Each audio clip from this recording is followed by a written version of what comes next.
বিসমিল্লাহির রহমানির রহিম। আসসালামু আলাইকুম। আজকে আপনাদের এই এপিসোডে সবাইকে স্বাগতম। আজকে আমরা চলে আসলাম তার কিছু জীবনের গল্প শুনবো। আনন্দ হোক, দুঃখ হোক, এইসবের গল্প আজকে আমরা শুনবো। তো বেশি কথা না বাড়িয়ে চলুন ভিডিওটি শুরু করা যাক। আসসালামু আলাইকুম ভাইয়া। ওয়ালাইকুম আসসালাম। কেমন আছেন? আলহামদুলিল্লাহ অনেক ভালো আছি।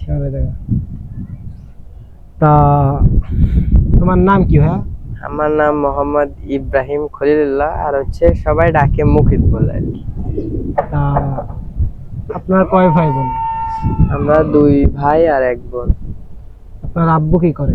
আমার আব্বু যখন যা পায় আর কি, এগুলো কখনো ব্যবসা, কখনো দোকান, কখনো আপনার আবার আম্মু কি কাজ করে? কাম করে। আম্মু কি করবে, আম্মু গৃহিণী, ও, বাসায় কাজ করে আর কি। তা তুমি কি করতেছো বর্তমানে? বর্তমানে পড়ালেখা, পড়ালেখা খেলাধুলা। করতেছো? কোন ক্লাসে পড়ো? নিউটন। নিউটন। তা তুমি এই বর্তমান সময় হ্যাঁ, তুমি মানে কিসের পিছনে সব থেকে বেশি সময় নষ্ট করতেছো? বর্তমান সময়ে লেখাপড়ার থেকেও ফুটবলের পিছে আর কি বেশি সময় ব্যয় হচ্ছে। তাই তোমার বড় হয়ে ইচ্ছা কি, তুমি বড় হয়ে কি করবা? ইচ্ছা তো অনেক কিছুই থাকে, তার ভিতরে একটা ইচ্ছাই ছিল যে ভালো একটা ফুটবল খেলোয়াড় হব। ভালো একটা কিন্তু ফুটবল প্লেয়ার হওয়ার। কিন্তু দেখতেছি এটা আসলে সম্ভব না। কেন হ্যাঁ, সম্ভব না? এই এটা করতে গেলে মূলত সর্বপ্রথমেই টাকা লাগবে, বুঝছো?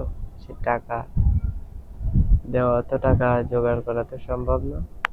আমার বাসা থেকে ক্লাব তো অনেক দূর ছিল, এখন হয়তো কাছে হয়েছে বাংলা ডিম, আর এখন সুযোগ সুবিধা খুবই পাচ্ছি। দেখা যাক ইনশাল্লাহ কি হয়।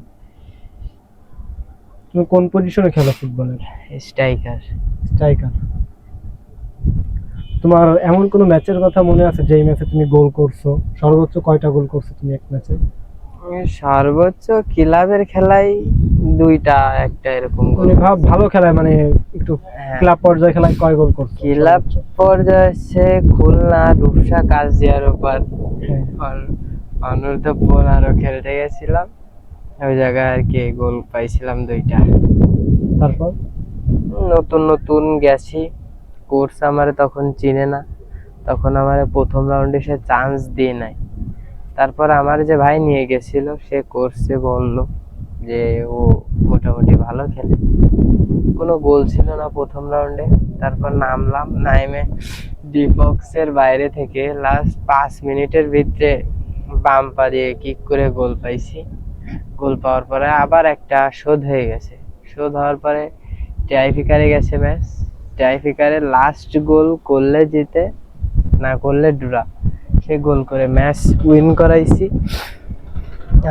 এবং ওই জায়গা থেকে ম্যান অফ দ্য ম্যাচ হয়েছি। আচ্ছা, ব্যাপারটাতে তাই তোমার সেদিন কেমন লাগছিল যে তুমি গোল করে ম্যাচ জিতাইছো? আরে অনুভূতি মানে কি বলে তোমার বুঝাবো, বিরাট একটা ফিল হচ্ছিল। খেলায় সুযোগ পাচ্ছি না, তারপরেও সে দিচ্ছে এবং গোল করছি, ম্যান অফ দ্য ম্যাচ হয়েছি, ফিল তো হবেই। আচ্ছা, তুমি ওই দিন ভাবতে পারছিলা যে তুমি ওই দিন ভালো খেলবা বা তুমি ওই দিন ম্যান অফ দ্য ম্যাচ হতে পারবা? তুমি কি ভাবছিলা? ম্যান অফ দ্য ম্যাচ হতে পারবো কিনা এটা আমি আর কি ভাবি নাই, কিন্তু বাইরে থেকে ওদের খেলা দেখে আমার কিরকম লাগতেছিল। ভুল পাস, ভুলই খেলছিল। এই জন্য অনেক মানে জেদ চলে এলো যে আমার নামাইলে আজকে আমি কিছু একটা করবই। যে ভাই প্রথম রাউন্ডে আমার চান্স দিল না, দ্বিতীয় রাউন্ডে দিচ্ছে। এই জন্য একটা জেদ ছিল মনের ভিতরে।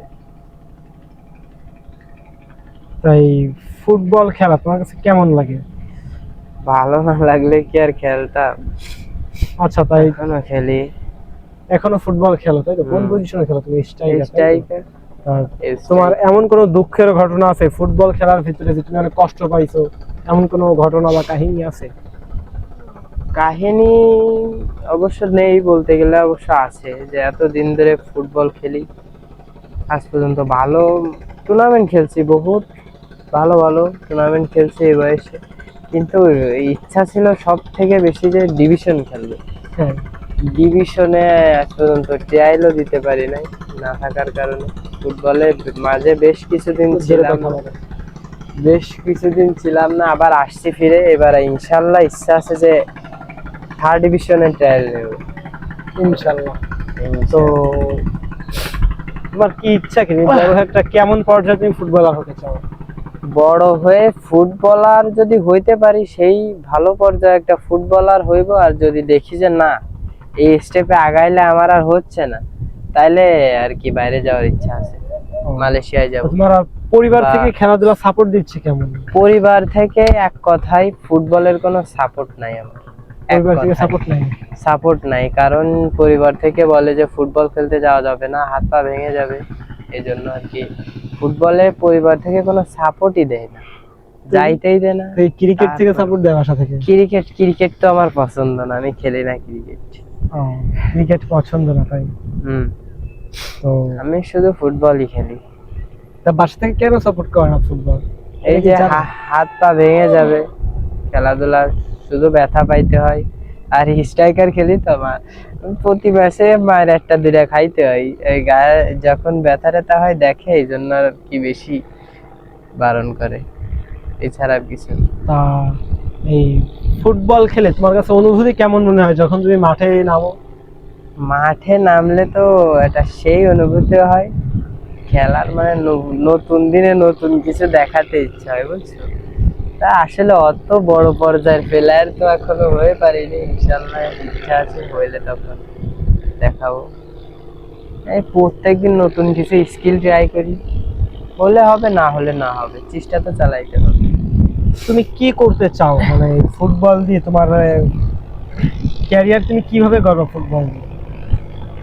ফুটবলে ক্যারিয়ার তো মুখের কথা না, ফুটবলে ক্যারিয়ার গড়া আসলে বিরাট কষ্টের বিষয়, সারা জীবন না খায় হইলেও আমাকে ফুটবল নিয়ে থাকতে হবে, কিন্তু সেই এটা আর কি আমার ভিতর নাই যে আমি এইভাবে ফুটবলের পিছনে দৌড়াইতে পারবো। ক্যারিয়ার করতে গেলে অনেক কিছু করা লাগবে, আমি জাস্ট চাই যে আমি ভালো মানের একটা খেলোয়াড় হব, ভালো ভালো জায়গায় খেলতে যাব, আমার সাইড অপশন কোনো ব্যবসা হয়তো বা কোনো চাকরি, বা গরিব মানুষ হয়তো কোনো কাজ কাম করলাম, তার সাইডে খেলাধুলা, যখন ম্যাচ পাইবো খ্যাপ খেলবো বা ডিভিশন খেলবো, এরকম যখন ম্যাচ ট্যাচ পাইবো খেলবো, সেরকমই ইচ্ছা, মানে দুইটা সাইডই চলবে আর কি। তো ফুটবল তো তুমি খেলো তাই তো? হ্যাঁ, তা ফুটবলের মানে এমন কোনো ব্যবহার করছে তুমি ফুটবল খেলতে যাওয়ার সময় অনেক কষ্ট পাইছো মনে? মানে কে ব্যবহার করবে? মনে করো যে তুমি খেলতেছো, তুমি তোমার অপোনেন্ট টিম কোনো খারাপ কথা বলছে, বা তোমার নিজের টিমমেট কোনো কথা বলছে যে এটা এইভাবে না এটা ওইভাবে করতে হবে, গালাগালি দিচ্ছে, মুখ খারাপ করছে, বা একটু রাগারাগি করছে, এমন কি হয়েছে? না, আমার সাথে এরকম কোনো কিছু নাই, কিন্তু একটা জিনিস কষ্ট লাগছিল, এসবি আলী ফুটবল একাডেমিতে 10 নাম্বার জার্সি পরে খেলতে নামছিলাম মাঠে, একদম নামার সঙ্গে সঙ্গে 5 মিনিট না হতেই একটা কঠিন অ্যাটাক দিল, মাজায় ইনজুরি, মাজায় হাঁটু মারছিল আর কি, জায়গায় পড়ে যে ইনজুরি হয়েছিলাম, তারপরও ম্যাচ খেলছি। ওই দিন আর কি বোধ হয় নাই যে আসলে এত ব্যথা লাগছে আমার এখানে। তবে রাইতে বাড়ি আসার পর আমার হাঁটতে গেলে কেমন মাজায় টান লাগতেছিল অনেক, মানে হাঁটতেই পারতেছিলাম না, ব্যথা সহ্য করা যায় কিন্তু যে এমন ভাবে টান লাগতেছিল ওইটা আমি সহ্য করতে পারতেছিলাম না, বুঝছো? তারপর আর কি ওষুধ ব্যথার ওষুধ কিনে খাইলাম, পটি লাগাইছিলাম 5টা, এই যে 5 টাকা করে যে পটিগুলো আছে লাগায়, তারপরে ইনশাল্লাহ পরের দিন একটু কমছে, মুভ স্প্রে করছি, কমে গেছে। হ্যাঁ, এইটাই কষ্ট লাগছিল যে খেলতে পারলাম না ভালোভাবে, কিন্তু প্রথমে নামার সাথে একটা অ্যাটাক দিয়ে দিল, তারপরে বাইরে থেকে আবার বলতেছিল যে ওই 10 নম্বরে গোল করতে দিবে না, ওরে মায়েরে ভাঙ্গে ফেলা, মানে পাঠা ভাঙ্গে ফেলা দরকারে, গোল করতে দিবি না। একটা সিনিয়র প্লেয়ার ছিল শিমুল ভাই, সেই শিমুল ভাই এই কথাটা বলতেছিল, আমার খুবই হাসি লাগছিল যে সেও তো বল খেলে, তার মাথায় যে এটুক চেঞ্জ হয়, একটা প্লেয়ার ভালো খেলে খেলতে দিতে হয়, তারা ইনজুরি করে খাও, আমার কি লাভ? এরা এই ফুটবল খেলা, হ্যাঁ, ফুটবল খেলা সম্বন্ধে তুমি যদি কিছু বলতে আমাদের তরুণ প্লেয়ারদের উদ্দেশ্যে। আসলে ফুটবল এমন একটা জিনিস যে ফুটবল বিকেলে জাস্ট যেটুক টাইম আমি ফুটবল খেলবো সেটুক টাইম আর কি অ্যান্ড্রয়েড ফোন বা নেশাদ্রব্য, মাদকদ্রব্য, ফালতু কোনো কাজ থেকে ওইটুকটাই আমি বিরত থাকবো। এবং ফুটবল খেলার সময় আমাদের শরীরে অনেক উপকার হয়, একটু চেপ নিয়ে খেলতে হয়, তারপরেও ফুটবল এক্সারসাইজ করলে শরীরটা ভালো থাকে। বয়স হয়ে গেলেও মানুষের বয়সটা আসলে বোঝা যায় না ফুটবল নিয়ে যদি পড়ে থাকে, শরীরটা একদম ফিটফাট একটা লেভেলে থাকে। আর ফুটবল খেললে সেটুক টাইমে আমরা কোনো গুনহা বা মাদক দ্রব্য, ফোন, অ্যান্ড্রয়েড ফোন থেকে বিরত থাকি। তাই তরুণ সংঘ, ছোট পোলাপান, বাচ্চা কাচ্চা, ছোট ভাই ব্রাদার যারা আছে তাদের সবাইকে বলি, অ্যান্ড্রয়েড ফোন ছাড়ো, মাদক দ্রব্য থেকে দূরে থাকো, বিকাল টাইম হলে ফুটবল খেলার জন্য মাঠে আসো। এই ছাড়া আর কিছু বলার নেই। তাই ফুটবল খেলা, হ্যাঁ ফুটবল তো খেলো তুমি, তুমি তোমার টিমমেটের উদ্দেশ্যে আর কি বলতে চাও যে না তোমরা ফুটবল খেলা করো, ফুটবল খেলে শরীর ভালো থাকে, মন ভালো থাকে, ফিটনেস ভালো থাকে হ্যাঁ আসলে এরকম? আর বর্তমান সময়ে তো তরুণরা তো অনেক খারাপ দিকে সময় নষ্ট করছে, বিড়ি, মদ, মানে বিভিন্ন মাদক দ্রব্যের পিছনে তারা সময় নষ্ট করতেছে। তুমি তাদের উদ্দেশ্যে যদি কিছু বলতাম?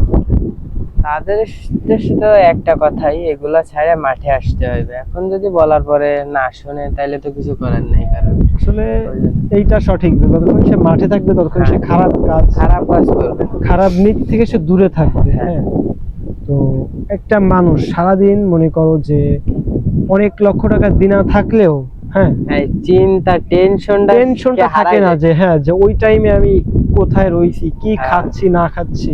খেলার টাইমে আর কি টেনশন। প্লেয়ারের সব থেকে ভালো লাগে এই জায়গাটায় যে সে ইনজুরি, সে মাঠে নামতে পারবে না, তাও সে মাঠের সামনে গেলে তাও তার ইচ্ছা, শখ, তার ফুটবল বা ফুটবল প্রেমিক যারা, তাদের যতই ইনজুরি হোক মাঠে গেলে মাথায় কাজ করে না, ফুটবল খেলতে। এটা আমার জন্য হয়েছে। এটা আমি একটা কথা বলি, আমার গায়ে বছর খানিক আগে আমার গায়ে জ্বর ছিল 100+, 101-2 এরকম ছিল। আমি নড়তে পারতেছি না, তাও আমি সকালবেলা আমি কিভাবে আমি মাঠে চলে গেছি, চলে যাই ফুটবলও খেলছি। হ্যাঁ, পরে এর মানে তখন বুঝতে পারি না যে এতটাও মানে খারাপ হবে। পরে বাসা আসার পরে দেখলাম যে আমার গায়ে কোনো শক্তি নাই, আমি নড়াচড়া করতে পারতেছি না।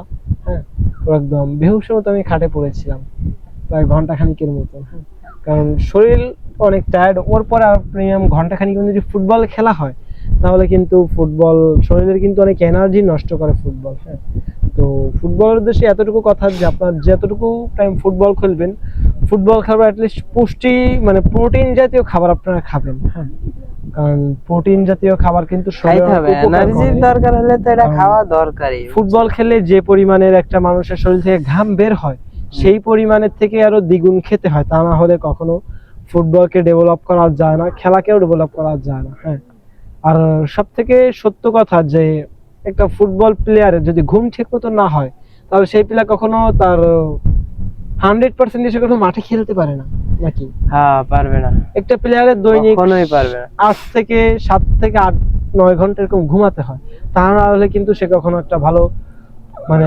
গেমে ভালো একটা ইফেক্ট দিতে পারবে না, গেমে কিন্তু ভালো কিছু করতে পারবে না। হ্যাঁ, তো আজকে আমরা কথা বললাম একটা এই ছেলেটার জীবন কাহিনী, যে ফুটবলের ভিতরেও জীবন কাহিনী বেশি ছিল। তো আজকের গল্পটা এই পর্যন্তই। সবাই ভালো থাকবেন, সুস্থ থাকবেন। ধন্যবাদ। আসসালামু আলাইকুম। দেখা হবে নেক্সট গল্পে। সবাইকে ধন্যবাদ জানাই।